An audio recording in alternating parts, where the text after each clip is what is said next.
حضرت جی رحمت اللہ علیہ کے انتقال کے بعد میں حضرت جی رحمت اللہ علیہ نے جو شورا بنائی تھی اس شورا میں سے 10 آدمی تھے، اس 10 میں سے 5 نظام الدین میں تھے.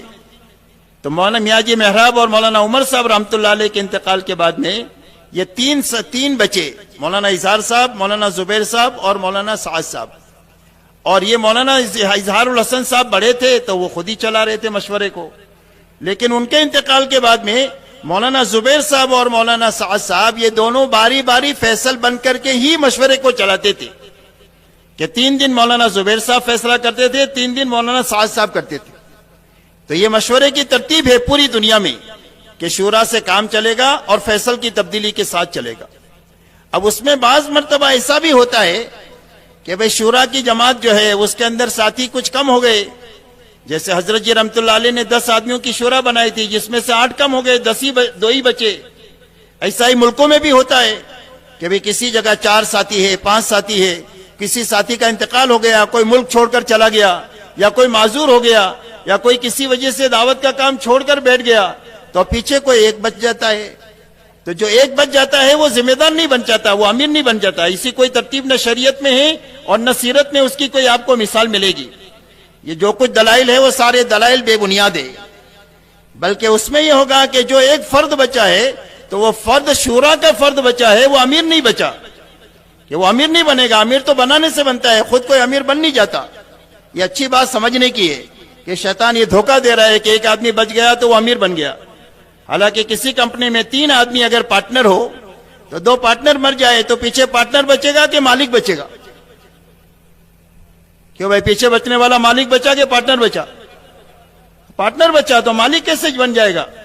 تو یہ جو ہے وہ یہ بے بنیاد باتیں ہیں. تو اس لیے یہ ترتیب ہے کہ بھئی اگر ایک آدمی بچا ہے تو شورا کی تکمیل ہو جائے اور شورا کی تکمیل ہو کر کے پھر اس کے بعد میں بحسن و خوبی اس کام کو چلایا جائے. بہرحال فرمایا سب سے پہلی بنیاد جو ہے یہ مشورہ ہے، اور مشورہ اس بنیاد پر ہوگا، ان چیزوں سے بچ کر ہوگا. اگر مشورہ ختم ہو گیا یا مشورے کا رخ بدل گیا تو اس کا سب سے پہلا اثر جو ہوگا وہ اجتماعیت پر پڑے گا. اس لیے کہ کام کرنے والے عملے کو سمیٹے رکھنے کی اور جوڑے رکھنے کی جو سب سے بڑی طاقتور ہے اور قوت حاکمہ ہے وہ مشورہ ہے، کہ جو مشورہ سب کو جوڑ کر کے رکھتا ہے جب صحیح بنیادوں پر ہوتا ہے.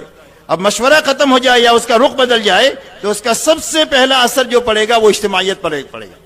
اسی لیے مولانا الیاس صاحب رحمت اللہ علیہ نے فرمایا کہ دوسری بنیاد جو ہے وہ اجتماعیت ہے.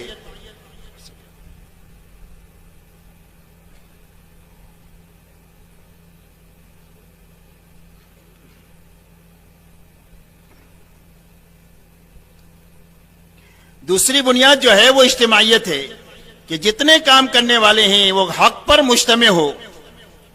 اجتماعیت حق پر جمع ہونے کا نام ہے چاہے تھوڑے ہوں، اور باطل پر جمع ہونے کا نام تفرقہ ہے چاہے لاکھوں کروڑوں ہوں. اسی لیے قرآن کہہ رہا ہے تحسبهم جميعا وقلوبهم شتى، کہ آپ کو یہ بڑا مجمع اور بھیڑ نظر آئے گی لیکن اندر سے یہ سارے کے سارے پھٹے ہوئے ہیں. قرآن کہہ رہا ہے ان کے اندر میں جوڑ نہیں ہے، یہ تفرقہ ہے، اندر سے دل پھٹے ہوئے ہیں. تو اس لیے فرمایا حق پر مجتمع ہونا یہ سب دوسری بنیاد ہے کہ جو کام کرنے والے ہیں وہ حق پر مجتمع ہو. اس لیے کہ اجتماعیت بہت بڑی طاقت ہے اور اجتماعیت اللہ کی مدد کو کھینچ کر لانے والی چیز ہے، اور اجتماعیت اس امت کے لیے سب سے بڑی رحمت ہے، اور اس امت کا افتراق اس امت کے لیے سب سے بڑا عذاب ہے. اسی لیے مولانا انعام الحسن صاحب رحمت اللہ علیہ نے ایک مرتبہ پرانوں سے یوں کہا کہ ہم میں کا کوئی آدمی یہ دعویٰ نہیں کر سکتا ہے کہ میں خطا کار نہیں ہوں، کہ ہم میں سے ہر آدمی جو ہے وہ خطا کار ہے، لیکن اگر ہمارے دل آپس میں جڑے ہوئے ہوں گے، ایک دوسرے کی خیرخواہی ہوگی، ایک دوسرے کو آگے بڑھانے کا جذبہ ہوگا، ایک دوسرے کو درگزر کرنا اور معاف کرنے کا جذبہ ہوگا، اور ہر ایک سے صلاحیت کے اعتبار سے کام لینے کا جذبہ ہوگا، تو فرمایا اللہ ہماری خطاؤں کو معاف کرتے رہیں گے اور ہمارے عیوب پر پردہ ڈالتے رہیں گے، اور اللہ ہم سے دین کا کام لیتے رہیں گے. اور یہ فرمایا اگر ہمارے دلوں میں تشدد ہوا اور دلوں میں فتن ہوئی اور تیری میری ہوئی اور ایک دوسرے کی بدخواہی ہوئی، تو فرمایا چاہے مطلوبہ قربانی دے ڈالے اور صحیح نہج کے ساتھ دے ڈالے تو بھی جو ہے اس کا کوئی نتیجہ نہیں ہوگا، اس لیے کہ اللہ کی تائید جو ہے وہ ختم ہو جائے گی. آپ دیکھو جب آپس میں انتشار ہوا ہے تو مستجاب الدعوات لوگوں کی دعائیں بھی آسمان پر جانے سے رک گئی ہے اور مدد آنا جو ہے وہ رک گئی ہے. اس لیے فرمایا دوسری بنیاد اجتماعیت ہے کہ ہمارے کام کرنے والے سارے کے سارے کام پر حق پر مجتمع ہو. اور فرمایا تیسری بنیاد جو ہے یہ اخلاص ہے کہ سارے کام کرنے والوں کے سامنے صرف اللہ ہو اور آخرت ہو. کہ اس محنت کے ذریعے سے ہم کیا چاہتے ہیں؟ فرمایا یہ چاہتے ہیں کہ اللہ کی رضا پر جیے، اللہ کی رضا پر مرے. اور اس محنت کے ذریعے سے ہم یہ چاہتے ہیں کہ اللہ ہماری آخرت بنا دے، بس اور ہم کچھ نہیں چاہتے. فرمایا یہ تیسری بنیاد ہے. اگر ان تین بنیادوں میں سے کوئی ایک بنیاد بھی اگر ختم ہوئی کام میں سے تو فرمایا کام بھی خطرے میں آ جائے گا اور کام کرنے والے بھی خطرے میں آ جائیں گے. اس لیے ہر کام کرنے والا اللہ کو اور آخرت کو سامنے رکھ کر کے چلے. اس لیے کہ جب اللہ کو اور آخرت کو سامنے رکھ کر چلے گا تو نہ یہ فتنہ کرے گا نہ فتنہ کرنے کا ذریعہ بنے گا. اس لیے کہ اللہ اور آخرت جھگڑے کی چیز ہی نہیں ہے. اللہ جھگڑے کی چیز نہیں ہے اور آخرت بھی جھگڑے کی چیز نہیں ہے. جھگڑے کی دو چیزیں ہیں، حب مال ہے اور حب جاہ ہے. یہ دنیا میں دو جھگڑے کی چیزیں ہیں بڑی بڑی، مال کی محبت اور بڑا بننے کی محبت. فرمایا جہاں مال کی محبت آئے گی وہاں پر تشدد اور اختلاف شروع ہوگا، اور جہاں بڑا بننے کا جذبہ پیدا ہوگا وہیں پر افتراق اور تشدد جو ہے وہ پیدا ہوگا. ورنہ جہاں آخرت اور اللہ ہے فرمایا وہاں کبھی بھی نہ فتنہ ہوگا اور نہ فتنہ کرنے کا آدمی جو ہے وہ ذریعہ بنے گا. اسی لیے کتابوں میں آتا ہے کہ حضرت عبداللہ ابن عمر رضی اللہ تعالیٰ عنہ ایک مرتبہ ایک جگہ سے تشریف لے جا رہے تھے. دیکھا ایک مجمع بیٹھا ہوا بات چیت کر رہا ہے. اتنے میں ایک بڑا آدمی فاخرہ لباس میں اونٹنی پر، بڑی اچھی اونٹنی کے اوپر، اچھی زین کے اوپر سوار ہو کر کے وہاں اترا ان کے بیچ میں. اور بیٹھتے ہی اس نے یوں کہا کہ اس امر خلافت کا ہم سے زیادہ حقدار کون ہو سکتا ہے؟ یعنی جو خلافت کا مسئلہ ہے سب سے زیادہ حقدار ہم ہیں اس کے. تو حضرت عبداللہ ابن عمر رضی اللہ تعالیٰ عنہ فرماتے ہیں کہ میرے کان میں آواز آئی اس کی، تو میرے دل میں یہ بات آئی کہ میں اس سے کہوں کہ اس امر خلافت کا حقدار وہ ہے جس نے تجھ کو اور تیرے باپ کو مسلمان بنایا، وہ زیادہ حقدار ہے اس کا. لیکن فرمایا مجھے آخرت یاد آ گئی اور جنت کی نعمتیں یاد آ گئی، تو میں نے کہا اپنے کو یہ جھگڑے میں پڑنا نہیں ہے. تو جو اللہ کو اور آخرت کو سامنے رکھ کر چلے گا وہ کبھی جھگڑا کرے گا نہیں، نہ فتنہ کرے گا، نہ امت کو توڑے گا، نہ امت کے توڑنے کا ذریعہ بنے گا. اس لیے فرمایا کہ یہ تین بنیادیں ہیں، اگر یہ تین بنیادیں محفوظ ہے تو کام بھی محفوظ ہے اور کام کرنے والے بھی محفوظ ہے. اب میرے محترم دوستو، یہ اتنا عالی کام اللہ تعالیٰ نے ہمیں عطا فرمایا ہے. اب اس کام کو اچھی طرح ہم کو سمجھنا ہے.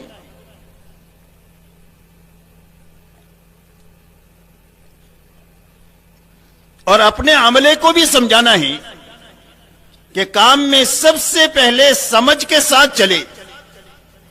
اس لیے کہ ناسمجھی میں بعض مرتبہ ایسا قدم اٹھ جاتا ہے کہ آدمی جو ہے غلط کے ساتھ چمٹ جاتا ہے اور حق سمجھ کر چمٹتا ہے. آج آپ دنیا پر نگاہ ڈالو تو دنیا کی اکثریت انسانوں کی وہ ہے کہ جو ناحق کے ساتھ چمٹی ہوئی ہے اور حق سمجھ کر چمٹی ہوئی ہے. اور پتہ کب چلے گا؟ فرمایا موت کے وقت میں پتہ چلے گا، اور پتہ چلے گا کہ انجام کتنا برا ہو گیا. اس لیے فرمایا سب سے پہلی ضرورت ہماری اس محنت میں یہ ہے کہ اس محنت میں چلنے والا ہر نیا پرانا کام کی صحیح سمجھ کے ساتھ چلے.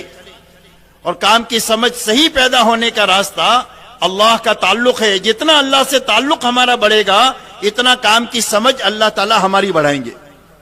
اسی کے ساتھ کام کی سمجھ کے حاصل کرنے کا راستہ ہمارے وہ پرانے علماء ہیں جو اس محنت میں جن کی ہڈیاں گل گئی ہے، یا ہمارے وہ پرانے ساتھی ہیں کہ جو بڑوں کے صحبت یافتہ ہے. فرمایا وہ ہے کہ جن سے کام کی صحیح سمجھ ہم کو ملے گی. اس لیے کہ کام کی صحیح سمجھ پیدا کرنے کے لیے ایک محنت ہے اور ایک صحبت ہے. یہ دونوں چیزیں ہوگی تو آدمی کے اندر کی سمجھ کامل ہوگی. محنت ہے، صحبت نہیں ہے تو آدمی کی سمجھ کامل نہیں ہوگی. اس لیے صحبت کے سمجھ کے کامل ہونے کے لیے ضروری ہے کہ محنت سے بھی گزرے اور آدمی صحبت سے بھی گزرے. تو جو صحبت یافتہ لوگ ہیں ان کے ذریعے سے کام کی صحیح سمجھ اور کام کی اونچ نیچ کو اچھی طرح سمجھنا، تاکہ ہم حق پر چلے اور حق پر جیے اور حق پر مرے. اسی لیے حضور صلی اللہ علیہ وسلم کی مسنون دعا میں ہے اللہم ارنا الحق حقا وارزقنا اتباعہ وارنا الباطل باطلا وارزقنا اجتنابہ، اے اللہ حق کا حق ہونا سمجھا دے اور اس پر چلنے کی طاقت عطا فرما دے۔ یہ دو نعمتیں ہیں مستقل، ایک حق سمجھ میں آنا، یہ مستقل ایک نعمت، پھر حق پر چلنے کی طاقت پیدا ہونا، یہ مستقل ایک نعمت۔ ایسا ہی باطل کا باطل ہونا سمجھ میں آئے، یہ ایک مستقل نعمت، اور پھر باطل سے بچنے کی طاقت پیدا ہو، یہ مستقل نعمت۔ اس لیے کہ دنیا میں یہ اغراض کی دنیا ہے، اس میں بہت سارے عوارض ایسے ہوتے ہیں کہ آدمی حق سمجھ کر کے بھی حق پر نہیں چل پاتا، پتہ نہیں کیا کیا عوارض ہوتے ہیں۔ ایسا ہی ایک چیز باطل ہے لیکن اس کے ساتھ باطل سمجھ کر چمٹا ہوا ہوتا ہے عوارض کی وجہ سے، اور آدمی ہمت نہیں کر پاتا، یہاں تک کہ جب انجام آتا ہے تو اس وقت میں خون کے آنسو ہوتا ہے اور اس کے آنسو کا پوچھنے والا کوئی نہیں ہوتا۔ اس لیے میرے محترم دوستو، ہمارا یہ کام ہے اور ہمارے یہ کام کی یہ بنیادیں ہیں۔ الحمدللہ ثم الحمدللہ، یہ پورا کام اپنی صحیح بنیادوں کے ساتھ اور اپنے صحیح اصولوں کے ساتھ اور ساری بد پرہیزیوں سے بچتے ہوئے تین بزرگوں کے زمانے میں یہ چلتا رہا۔ مولانا الیاس صاحب رحمۃ اللہ علیہ سے اللہ نے کام کو شروع فرمایا، اور مولانا الیاس صاحب نے اپنے آپ کو بھی مٹا دیا اور جو کچھ ان کے پاس تھا اس کو بھی لگا دیا، اور اتنا لگایا کہ نظام الدین میں فاقے آ گئے کہ گلر کے سوا روزہ کھولنے کے لیے کچھ نہیں ہے اور افطاری کے لیے بھی کچھ بھی نہیں ہے، اتنا لگا۔ اس لیے کہ اس محنت، یہ تو محنت لگانے کے لیے ہی ہے، بنانے کے لیے نہیں ہے، کمانے کے لیے دنیا پڑی ہے، پیسہ بنانے کے لیے۔ یہ محنت دعوت کی تو لگانے ہی کے لیے ہے۔ کمینہ آدمی وہ ہے جو اس محنت کو دنیا کمانے کا یا بڑا بننے کا ذریعہ بنائے۔ اس لیے میرے دوستو، ایک تو مولانا الیاس صاحب رحمۃ اللہ علیہ نے اپنے آپ کو بھی مٹایا اور اپنے پاس جو تھا اس کو بھی لگا دیا، اور کام کے سوا ان کے ذہن میں کچھ بھی نہیں تھا کہ ایک مرتبہ امت سنبھل جائے، ایک مرتبہ امت جو ہے وہ راہ راست پر آ جائے۔ اس کے بعد مولانا یوسف صاحب رحمۃ اللہ علیہ کو اللہ تعالیٰ نے مولانا الیاس صاحب کے بعد میں موقع دیا، اور سن 65 میں، سن 44 میں مولانا الیاس صاحب رحمۃ اللہ علیہ کا انتقال ہو گیا۔ تقریباً 26 میں کام شروع ہوا ہے، اور تقریباً 18 سال کام کا موقع ملا جس میں اپنے آپ کو مٹایا، گلایا، اور اللہ ایک کام کو دھکا دے کر کے گئے۔ اس کے بعد میں 44 میں انتقال ہوا۔ اس کے بعد مولانا یوسف صاحب رحمۃ اللہ علیہ کو مولانا الیاس صاحب کی بنائی ہوئی شورا کے ذریعے سے ان کو ذمہ دار طے کیا گیا کہ بھئی اب یہ ذمہ داری سنبھالیں، اور مولانا الیاس یوسف صاحب رحمۃ اللہ علیہ نے بھی پوری دنیا سے اپنے آپ کی نگاہ کو ہٹا کر پوری طرح آخرت کو اور امت کو سامنے رکھ کر اپنے آپ کو اتنا انہماک کے ساتھ لگایا کہ 4 مہینہ نظام الدین کی مسجد میں ایسے گزر جاتے تھے کہ ایک دیوار کے بعد مولانا کا گھر ہے اور 4 مہینے تک مولانا گھر نہیں جاتے تھے، اور جب مولانا گھر پر جاتے تھے تو گھر والوں کی عید ہو جاتی تھی کہ مولانا گھر میں آ گئے۔ اتنا انہماک کے ساتھ میں کام کو لگایا، اور الحمدللہ آپ جانتے ہیں کہ اللہ تعالیٰ نے ان کے زمانے میں خوب خیر و خوبی کے ساتھ میں ہر قسم کی خرابی سے کام کو بچا کر کے اللہ تعالیٰ نے کام کو آگے بڑھا دیا۔ اس کے بعد مولانا یوسف صاحب رحمۃ اللہ علیہ کے انتقال کے بعد میں مولانا انعام الحسن صاحب کو مشورے سے امیر بنایا گیا، اس لیے کہ امیر بنتا نہیں ہے شریعت میں، امیر بنایا جاتا ہے اور اہل و حل و عقد کے ذریعے سے بنایا جاتا ہے۔ کچھ عوام ناسمجھ لوگوں کے کسی کو امیر کہنے کی وجہ سے کوئی امیر نہیں بن جاتا ہے، بلکہ اس کا ایک شرعی طریقہ ہے، وہ شرعی طریقے سے امارت جو ہے وہ وجود میں آتی ہے۔ بہرحال مولانا انعام الحسن صاحب کو بڑے لوگوں نے مشورے سے ذمہ دار بنایا، اور مولانا انعام الحسن صاحب نے بھی اپنے آپ کو 30 سالہ مٹانے کے ساتھ اس محنت میں چلایا، کبھی دنیا کی طرف جھانک کر کے نہیں دیکھا، بلکہ دنیا وہی سادگی اور وہی ساری چیزوں کے ساتھ کہ جو پہلے تھے آخر تک اسی کے ساتھ میں رہے۔ یہاں تک کہ ایک مرتبہ شیخ زکریا رحمۃ اللہ علیہ نے ان سے پوچھا کہ مولی انعام آپ کو امارت کے بعد میں کیا ملا، امارت سے کیا ملا؟ تو مولانا انعام صاحب نے یہ فرمایا کہ حضرت پہلے تو اپنی ایک رائے بھی ہوتی تھی، کسی بھی مسئلے میں کوئی رائے ہوتی تھی، امارت کے بعد تو وہ رائے بھی ختم ہو گئی ہے، اب ساتھی مل جل کر کے جو طے کرتے ہیں وہ اس کو کر لیتے ہیں۔ غرض یہ کہ باوجود اس کے کہ شرعی طریقے پر امیر بنانے کے، ان میں کہ کسی نے کسی وقت میں یہ نہیں کہا کہ میں امیر ہوں میری اطاعت کرو، آپ کو کسی کی زندگی میں یہ بات نہیں ملے گی۔ لیکن ان کی زندگیاں ایسی تھی کہ جس کے نتیجے میں پوری امت کو اللہ نے ان پر مجتمع فرما دیا. اور یہ تینوں بزرگوں کے دور میں الحمدللہ ثم الحمدللہ پورا کام، ایک جو پودا تھا مولانا الیاس صاحب کے زمانے میں، مولانا انعام صاحب کی وفات تک ایک تناور درخت بن گیا جس کی شاخیں دنیا کے سارے ملکوں میں پھیلی ہوئی تھی. اور مولانا انعام صاحب کے 30 سالہ دور میں اللہ نے کام کو دنیا کے کونے کونے میں بالکل صحیح شکل میں پوری خرابیوں سے بچاتے ہوئے اور پوری اجتماعیت کے ساتھ میں اللہ نے پوری دنیا میں پھیلایا.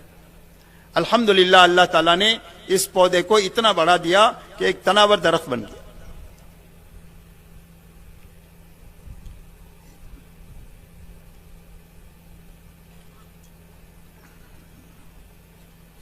اب میرے دوستو، مولانا انعام الحسن صاحب رحمۃ اللہ علیہ کے انتقال کے بعد ہمارے ممبر سے بجائے بنیادوں پر بات کرنے کے جزیات میں باتیں شروع ہوئی، اور بجائے کلیات میں بات کرنے کے فروعات میں باتیں شروع ہوئی. جو طاقت بنیادوں پر لگنی تھی وہ جزیات میں لگنا شروع ہوئی، اور اس کی نقل کرنے والے بھی سینکڑوں لوگ جو ہے وہ مل گئے. اور اسی کے ساتھ میں کام کو ثابت کرنے کے لیے ایسا اسلوب اپنایا جانے لگا کہ جس کے ذریعے سے دینی شخصیتوں کے اوپر بھی تنقید شروع ہوئی، اور اسی کے ساتھ دینی شعبوں کے اوپر بھی آنچ آنا شروع ہوئی. تیسرا میرے دوستو کام یہ ہوا کہ قرآن اس کام کو ثابت کرنے کے لیے، حالانکہ کام تو پوری طرح ثابت تھا، تینوں بزرگوں کا دور ایسا روز روشن کی طرح ثابت تھا کہ پورے کام کرنے والے کام پر مجتمع تھے. کوئی بھی بات نظام الدین سے کہی جائے، چھوٹا بڑا نیا پرانا بلا چونو چرا فوراً اس کو کرتا تھا، اسی کو کہتا تھا. سارے علماء حق اور مشائخ اعظام اور سارے ایمان والے کام پر مجتمع ہو گئے تھے. عوام کا اعتماد دن بدن کام پر بڑھتا ہی جا رہا تھا کہ جہاں پر ایک دن کی جماعت نکلتی تھی وہاں سینکڑوں جماعتیں 3 دن کی نکلنے لگی، اور جہاں پر ایک چلے کی جماعت نکالنا مشکل تھا وہاں سینکڑوں جماعتیں نکلنے لگی. یہ عوام کے کام پر اعتماد ہی کی وجہ سے یہ ہوا کہ جس کے نتیجے میں عوام میں کام کا اعتماد بڑھا. لیکن اس کو ثابت کرنے میں بعض مرتبہ ایسی باتیں کہی گئی کہ جس کو علماء نے اور مشائخ نے قرآن اور حدیث کے اندر میں تحریف سمجھا کہ یہ قرآن اور حدیث کی ہمارے جمہور اہل سنت والجماعت نے جو تشریح کیا ہے اس سے ہٹی ہوئی یہ باتیں دعوت کے پلیٹ فارم سے ہو رہی ہے کہ جو اس کے کام کو نقصان پہنچانے والی ہے، فائدہ پہنچانے والی نہیں. اسی کے ساتھ ایک غلط فہمی کے نتیجے میں، غلط فہمی یہ ہے کہ بھئی کچھ زمانہ کام پر ایسا گزرا ہے کہ جس میں جہالت اور ناسمجھی رہی ہے، لہذا جس کی وجہ سے کام کا نقصان ہوا ہے، لہذا میں اپنے زمانے میں کام کو ٹھیک کرنے کے لیے نئی نئی چیزیں بھی چلائی گئی، اور وہ نئی نئی چیزیں ایسی چلائی گئی کہ جو ساتھیوں میں اعتماد میں لائے بغیر چلائی گئی. اب ہمارا کام علاقائی کام تو ہے ہی نہیں، اور ہمارا کام طبقاتی کام بھی نہیں ہے. علاقائی کام کہتے ہیں کہ بھئی ہندوستان کا کام ہے، تو یہ ہندوستان کا کام تو ہے ہی نہیں. اور طبقاتی کام اس کو کہتے ہیں کہ بھئی یہ تاجروں کا کام ہے، کہا نہیں، نہ طبقاتی ہے نہ علاقائی ہے، ہمارا تو کام عالمی ہے اور پوری امت کو سامنے رکھ کر کے ہو رہا ہے. تو اس میں کوئی بھی بات ایسی چلے گی کہ جو عالم لے اور پوری امت اس کو لے. کوئی ایک علاقہ والا اپنی مرضی سے کوئی بات طے کرنا چاہے گا تو وہ نہیں ہو سکتی. اسی لیے مشورے کی طاقت رکھی گئی ہے. اور اسی لیے حضرت جی رحمت اللہ علیہ نے جو شورا بنائی تھی، اس شورا میں جو 10 آدمی تھے اس میں اپنے یہاں کے بھی تھے، پڑوس کے بھی تھے اور بنگلہ دیش کے بھی تھے. اس لیے کہ یہ تینوں ملکوں کا کام معیاری کام ہے، اور جو کوئی بھی ایک آدمی ہو یا ایک جماعت ہو ہمارے اس ملک میں یا کہیں پر بھی وقت لگانے کے لیے آتے ہیں تو ان کی ترتیب یہ بنائی جاتی ہے کہ ایک ایک چلہ یہ تینوں ملکوں میں لگاوے، اس لیے کہ تینوں ملکوں کا معیاری کام ہے. تو وہاں سے کام کی پوری سمجھ تینوں ملکوں میں وقت لگا کر کے لے کر کے جائے. اسی کے ساتھ یہ تینوں ملکوں کے لوگ دنیا کے اکثر ملکوں میں رہتے ہیں. ہر مسجد میں آپ کو یہ تینوں ملک کے ساتھی ایک مسجد وار جماعت میں ملیں گے. اس لیے پوری دنیا میں جو اجتماعات اور جوڑ ہوتے ہیں ان جوڑوں میں بھی جو جماعتیں جاتی ہے وہ تینوں ملکوں کی ایک ساتھ مل کر جاتی ہے کہ یہاں سے بھی جماعت جائے گی، پڑوس سے بھی جائے گی، بنگلہ دیش کی بھی جماعت جائے گی، اور یہ تینوں جماعتیں ایک ساتھ مل جل کر اس اجتماع کو اور جوڑ کو کرے گی. تو یہ تینوں ایک ساتھ بھیجنے کی کیا بنیاد ہے؟ کیا اس کی ایک ہی بنیاد ہے تاکہ تینوں ملکوں کی بات ایک ہو، ان کا فکر ایک ہو اور ان کا نہج ایک ہو، تاکہ پوری دنیا میں ایک ہی بات چلے، دو بات نہ چلے۔ لیکن اب اس کی وجہ سے یہ تشدد ہوا کہ ایک جماعت اپنے یہاں سے جا رہی ہے، وہ کچھ کہہ رہی ہے، وہ پڑوس سے جانے والی جماعت کچھ کہہ رہی ہے، تیسری جگہ سے جانے والی جماعت کچھ کہہ رہی ہے، کبھی ساتھ میں گئے ہیں تو ساتھ میں بھی الجھ رہے ہیں کہ یہ بات تم کہاں سے کہتے ہو، یہ تو مشورے سے کہیں نہیں گئی۔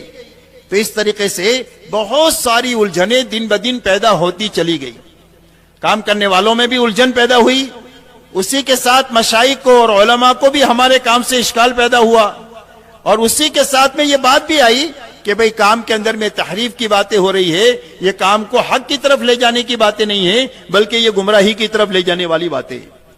تو اب یہ ساری چیزوں کو بہت سارے خیرخواہ لوگ جو تبلیغ میں ہیں وہ بھی، اور جو تبلیغ میں عملی طور پر نہیں ہے لیکن کام کے ساتھ خیرخواہی ہے، کام کے ساتھ محبت ہے، کام کے ساتھ دعا ہے، کام کے لیے تعاون ہے، وہ سارے اس کے لیے فکر مند تھے۔ اور اس فکر مندی کے نتیجے میں شروع سے ہی خطوط جو ہے وہ لکھے گئے، نام کے بھی اور بغیر نام کے بھی، جس میں یہ باتیں کہی گئی، نشاندہی کہی گئی کہ دیکھو گاڑی پٹری سے اتر رہی ہے، اور آپ لوگوں کے بیانات کا جو رخ تھا وہ بدل رہا ہے، اور آپ کے کام کو نقصان پہنچانے والی باتیں آپ کی محنت میں بڑھ رہی ہے، اور جو فائدہ پہنچانے والی باتیں تھے وہ آپ کی نظروں سے اوجھل ہوتی جا رہی ہے۔ اس نشاندہی کے اندر میں بہت سارے خطوط نام کے اور بغیر نام کے لکھے گئے، لیکن اس کا کوئی بھی اثر نہیں ہوا۔ جب نہیں ہوا تو اس کے بعد میں نظام الدین کے کچھ مقیمین علماء اور ہندوستان کے 5-8 بڑے ہمارے پرانے ساتھی جو ہمارے بڑوں کی صحبت یافتہ تھے، انہوں نے مل جل کر کے کئی مرتبہ تحریر اور تقریر ساتھ میں بیٹھ کر کے بھی اور تحریر بھیج کر کے بھی اس باتوں کی طرف نشاندہی کرائی کہ یہ باتیں جس وقت میں ہو رہی ہے اور یہ بہت زیادہ نقصان دہ ہو رہی ہے، اور کل کی تاریخ میں بہت بڑا محاذرائی بھی ہو سکتی ہے، اور ہمارے کام بہت زیادہ خطرات کی طرف جا رہا ہے۔ لہذا اس کے لیے ضرورت یہ ہے کہ حضرت جی رحمت اللہ علیہ نے جو شورا بنائی تھی وہ شورا کی تکمیل ہونی چاہیے، اس لیے کہ اس میں سے 7 آدمی چلے گئے تھے، مولانا زبیر صاحب تھے، مولانا سعد صاحب تھے اور حاجی صاحب تھے۔ تو مولانا زبیر صاحب بھی الحمدللہ تیار ہو گئے تھے اخیر میں کہ بھئی اچھی بات ہے، اس کو بنا لو۔ حاجی صاحب کو بھی خبر بھیجا۔ بہرحال یہ پورا 2 سال تک، اور مولانا زبیر صاحب کے انتقال کے بعد بھی 2 سال تک مسلسل کوشش ہوتی رہی کہ بھئی یہ شورا بن جائے، اور اس شورا بن کر کے ان سارے مسائل کو اچھی طرح غور کرے، اور جو نقصان دہ باتیں ہیں اس کو ختم کریں، اور جو نئی باتیں جو باتیں ضروری ہے اس کو باقی رکھ کر کے پوری دنیا کے کام کو ایک نہج پر لانے کی کوشش کریں۔ لیکن بہرحال 2 سال کی مسلسل کوشش، جس میں خطوط بھی بھیجے گئے اور جس میں بیٹھ کر کے بند کمرے میں مذاکرے بھی کیے گئے اور بڑوں کی طرف سے بیانات میں بھی نشاندہی کی گئی، لیکن اس کے باوجود اس کا کوئی بھی مثبت نتیجہ نہیں نکلا، بلکہ اس کا منفی اثر یہ ہوا کہ بیانات کے اندر میں جو بات بند کمرے میں تھی اس کو مجمع میں لانے کی کوشش کی گئی، اور مجمع میں یہ بات کہی گئی کہ کچھ لوگ مجھ سے مناظرہ کرنے کے لیے آئے تھے، اس کوشش کو مناظرے کا نام دے دیا۔ اسی کے ساتھ میں یہ کہا کہ آ کر مجھ سے کہتے ہیں کہ تو مشورہ نہیں کرتا، تو میں مشورہ کس سے کروں، کوئی کام کرنا ہی نہیں چاہتا۔ تیسری بات یہ کہی کہ آ کر مجھے تجربہ سناتے ہیں، حالانکہ یہ کام تجربے کا نہیں ہے بلکہ یہ تو سیرت کا کام ہے۔ تو یہ تجربہ نہیں سنانے تھے بلکہ 50 سال جو بڑوں نے قرآن اور حدیث اور سیرت کی روشنی میں جو ان کو کام دیا تھا وہ معمول سنا رہے تھے، اس کو تجربے کا نام دے دیا۔ پھر اس کے بعد میں ایک تحریر کے موقع پر فرمایا کہ کچھ پروفیسر لوگ جن کی زندگیاں پوری قرآن انگریزی پڑھنے اور پڑھانے میں گزر گئی ہے، وہ مجھے صحابہ کی زندگی سکھانے کے لیے آئے ہیں۔ بہرحال کوئی مثبت نتیجہ نکلنے کے بجائے اس کا منفی اثر ہی ہوتا گیا اور بڑھتا ہی چلا گیا۔ اب اس کے بعد میں ضرورت محسوس ہوئی کہ بھئی اس کا آگے حل کیا، تو ہمارے یہاں کوئی بھی مسائل دنیا میں عالمی ہیں تو اس کے رکھنے کی 3 جگہیں ہیں۔ ایک جگہ ہمارا حج ہے جس میں ہمارے بڑے جاتے ہیں تینوں ملکوں کے، اور ایک جو ہے وہ پڑوس کا اجتماع ہے، اور ایک جو ہے وہ کاکریل کا اجتماع ہے۔ یہ تینوں اجتماع میں دنیا کے سارے پرانے مشورے والے یہ سب جمع ہوتے ہیں تو وہاں مسائل رکھتے ہیں۔ تو اس وقت میں یہ پڑوس کا اجتماع تھا تو وہاں مشورے میں یہ بات رکھی گئی۔ اس مشورے میں رکھ کر کے اس بات کو طے کیا گیا کہ بھئی شورا کی تکمیل ہونی چاہیے۔ حاجی صاحب نے بھی اس کو قبول کیا اور پوری دنیا کے پرانے جو ہے وہ بھی اس پر متفق ہوئے کہ اس کی ضرورت ہے، اس کے بغیر ہمارا کام محفوظ نہیں ہو سکتا ہے، اور اس کے ساتھ میں افہام و تفہیم کی پوری کوشش ہو گئی، اور کوشش کے ساتھ ایک شورا بنی 13 آدمیوں کی۔ بہرحال وہ بھی تسلیم نہیں ہوئی۔ اب تسلیم نہ ہونے کی کیا وجہ ہے وہ تو اللہ ہی جانے، بظاہر اس میں ہمیں تو کوئی بات سمجھ میں ہی نہیں آتی ہے کہ کام کے نقصان کی بات ہو، بظاہر اس میں تو کام کے نفع ہی کی بات ہے کہ بھئی تینوں ملک والے آپس میں مل جل کر کوئی بات کو طے کرے اور ایک صحیح رخ سے اس کام کو دنیا میں چلائے۔ بہرحال یہ ساری چیزیں ہوتے ہوتے ہمارے کچھ ساتھیوں سے، اپنے ملک کے ساتھیوں نے یوں کہا کہ بھئی آپ لوگ کیا کر رہے ہو، کچھ سمجھ میں آوے، ہم کو تو پتہ چلتا نہیں، دن بدن بات تو بگڑتی ہی جا رہی ہے۔ تو پھر انہوں نے سوچا کہ چلو ہمارے کچھ ساتھیوں کو جمع کر کے کچھ باتیں ان کے سامنے رکھے۔ چنانچہ کچھ ساتھی ایک جگہ جمع ہوئے، 50-60 ساتھی، اور ان کے سامنے یہ ساری کوشش رکھی کہ ہم نے اتنے خطوط لکھے، اتنی مرتبہ مذاکرے کیے، اور یہ ہوا یہ ہوا یہ ہوا یہ ہوا، لیکن اس کا نتیجہ یہ ہے۔ اب آپ حضرات طے کرو، اگر آپ کہو تو ہم آگے بڑھیں، اور اگر آپ کہو تو ہم یہیں چھوڑ دیں، کام کا جو حشر ہے وہ اللہ ہی اس کی حفاظت کرے۔ تو سب متفقہ طور پر یہ طے کیا کہ نہیں، کام کی حفاظت کے لیے ہم کو کوشش چالو رکھنا چاہیے اور اللہ سے دعا مانگتے رہنا چاہیے۔ اسی کے درمیان میں ایک بات یہ ہوئی،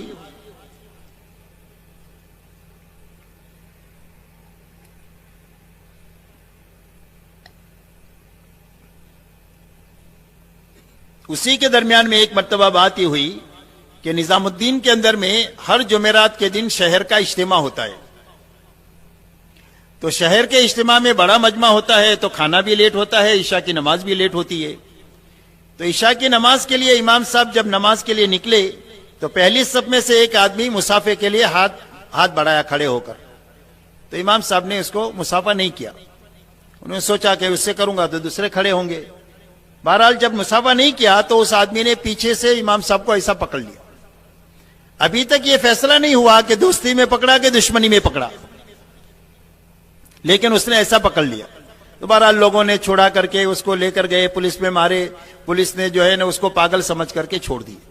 تحقیق حال کیا تو پتا چلا کہ بھئی اس نے اپنی بیوی کو طلاق دے چکا ہے، 3 مہینے سے یہ گھر سے باہر ہے، اس کا پتہ ہی نہیں یہ کہا ہے۔ ایسا آدمی کی یہ دماغی حالت تھی جس نے یہ کام کیا۔ لیکن اس مسئلے کو اتنا عموم میں دیا کہ ہزاروں کا مجمع بنایا کہ بھئی امام صاحب کی جان کو نقصان، کبھی بھی کچھ بھی ہو سکتا ہے، اس لیے حفاظت کے لیے اور پہرے داری کے لیے مجمع کو نظام الدین میں رہنا چاہیے۔ اب ہمارے یہاں پر تقاضے 2 تھے، ایک تو دعوت کا تقاضا اور ایک خدمت کا تقاضا، کہ جو کوئی بھی وہاں 2 مہینے میں جاتا تھا یا تو دعوت کے تقاضے کے لیے جاتا تھا یا خدمت کے لیے جاتا تھا۔ اب یہ تیسرا تقاضا شروع ہوا، نگرانی کا اور حفاظت کا، اور اس کے لیے 50 آدمیوں کی تشکیلیں ہوئی۔ اب جو لوگ یہاں پر آئے وہ اس نظریے کے ساتھ آئے کہ ہم تو یہاں نگرانی کے لیے آئے، ان کو دعوت سے کوئی سروکار نہیں، اور پھر ان کا ذہن بھی یہ بنا کہ یہ اپنے ہی یہ پرائے ہیں۔ تو اب لوگوں کو دیکھنے کا انداز بھی بدل گیا، کس نظر سے کس کو دیکھ رہے، کس نظر سے کس کو دیکھ رہے۔ بہرحال یہ بات بگڑنا شروع ہوئی، اور پھر اس کے بعد شور شرابہ، مار پیٹ، خون خرابہ، اور پتہ نہیں جو کچھ ہوا وہ آپ کے سامنے ہے۔ اب یہ ساری کوششیں پوری طریقے سے ہوتی رہی، لیکن اس کا کوئی اثر ہوا نہیں، اور آئندہ بھی اس کا کوئی امکان بچا نہیں۔ تو جا کر کے ہمارے بڑوں نے یہ فیصلہ کیا کہ اب موجودہ جو صورتحال ہے کہ جس میں کام خطرات کی طرف جا رہا ہے، اور ہمارے علماء اور مشائخ بھی ہمارے کام سے جو ہے وہ غیر مطمئن ہوتے جا رہے ہیں، ایسے وقت میں اس رخ کے ساتھ چمٹے رہنا یہ کام کی حفاظت میں نہیں ہے بلکہ کام کے لیے نقصان دہ پہلو ہے۔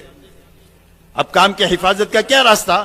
لہذا کام کی حفاظت کے لیے انہوں نے یہ طے کیا کہ اب جب حفاظت کا اسباب نظام الدین میں پیدا ہو جائیں گے تو دوبارہ ہم واپس آ جائیں گے، لیکن جب تک ہم باہر جا کر حفاظت کریں گے، جس طرح حضور صلی اللہ علیہ وسلم مکہ سے ہجرت فرما کر جب مکہ مکرمہ میں کام نہیں ہو سکا تو آپ ہجرت فرما کر مدینہ منورہ گئے اور وہاں آپ نے کام کیا، لہذا حفاظت کی نیت سے انہوں نے یہ اقدام اٹھایا ہے۔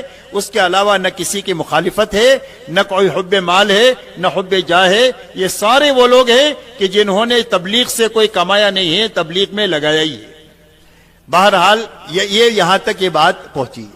اب میرے محترم دوستو، اس میں اس وقت کا جو تقاضا ہے کہ ایک تو کام کو اچھی طرح سمجھ کر خود بھی کام کے ساتھ جڑنا اور اپنے عملے کے ساتھ میں عملے کو بھی کام کے اندر میں جوڑنا.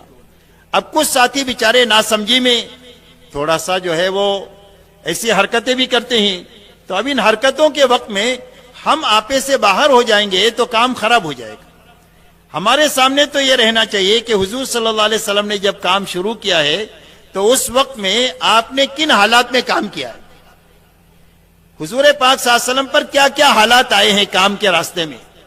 تو جو آپ کے راستے میں آئے ہیں ہمیں وہ مانگنا تو نہیں ہے، اللہ سے عافیت ہی مانگنا ہے، لیکن ذہنی طور پر ہم کو یہ تیار رہنا ہے کہ اس قسم کا کوئی بھی حال ہمارے پر آئے گا تو ہم اس کو برداشت کریں گے، اور برداشت کر کے سیرت کو اپنے ہاتھ سے چھوڑیں گے نہیں. جب سیرت پر عمل کریں گے تو آپ دیکھ لو سیرت تو اتنی طاقتور ہے کہ 23 سال کے عرصے میں جو جان لیوا تھے وہ جان دینے والے بن گئے، اور اللہ تعالیٰ نے سارے نظام کو ٹھیک کر دیا. تو ہمارا صبر اور تحمل، ہمارا برداشت کے ساتھ چلنا اور ہمارا اخلاق کو ہاتھ سے جانے نہ دینا اور ہر ایک کے ساتھ میں اچھا سلوک اور برتاؤ کرنا، انشاءاللہ آپ دیکھو گے کہ تھوڑا سا عرصہ ہوتے ہوتے یہ ساری بدگمانیاں ختم ہو کر کے لوگوں کو حق بات سمجھ میں آ جائے گی، اور حق بات سمجھ میں آ جائے گی تو یہی حق کے لیے جان دیں گے جس طرح جان دینے کا حق ہے. تو اس کے لیے آج کا مجمع یہ طے کرے کہ انشاءاللہ ہم ہر حال میں برداشت اور تحمل کے ساتھ میں چلیں گے. کہ بھائی پورا مجمع اس کے لیے تیار ہے؟